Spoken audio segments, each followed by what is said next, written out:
Combat fratricide de la Première Guerre mondiale, à cet affrontement interminable, nation contre nation, peuple contre peuple, avec ses tranchées pleines de boue, de sang et de larmes, ces orages de feu et d'acier qui grondaient par tous les temps et déchiraient les ciels les plus calmes, ces champs de bataille éventrés et la mort omniprésente. Le 11 novembre 1918, un grand espoir de soulagement traverse la France. Depuis Compiègne, où l'armistice a été signé à l'aube, il se propage jusqu'au champ de bataille.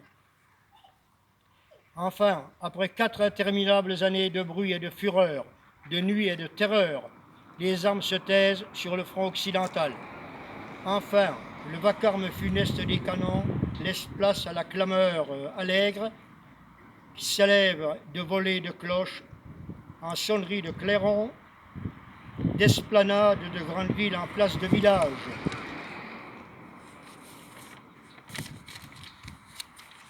Partout, on célèbre alors avec fierté la victoire de la France et de ses alliés. Nos poilus ne se sont pas battus pour rien.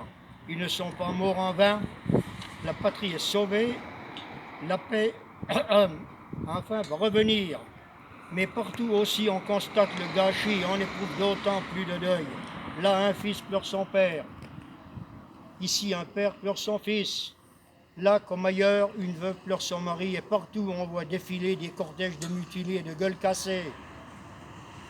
Françaises, Français, dans chacune de nos villes et dans chacun de nos villages, Françaises et Français de toutes générations et de tous horizons, nous voilà rassemblés en ce 11 novembre pour commémorer la victoire, mais aussi pour célébrer la paix.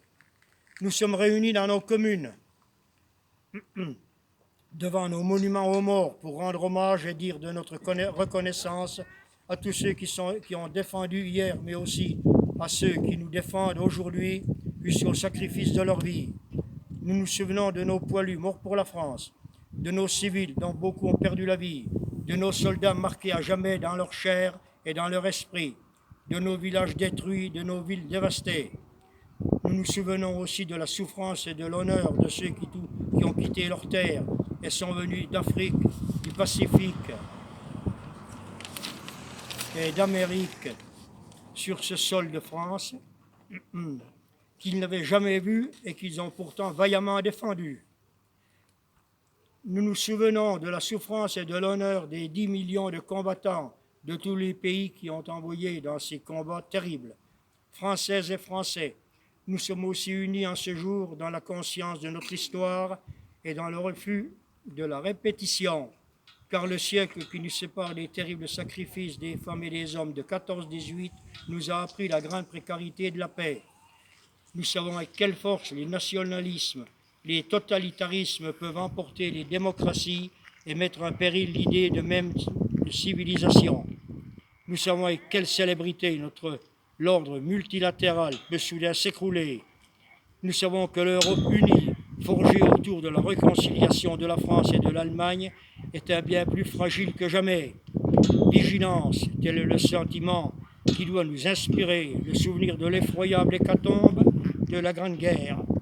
Ainsi, nous serons dignes de la mémoire de celles et de ceux qui, il y a un siècle, sont tombés.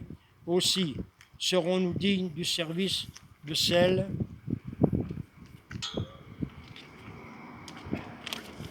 et ceux qui aujourd'hui font que nous tenons là aussi un peuple libre. Vive l'Europe en paix, vive la République et vive la France. Excusez-moi.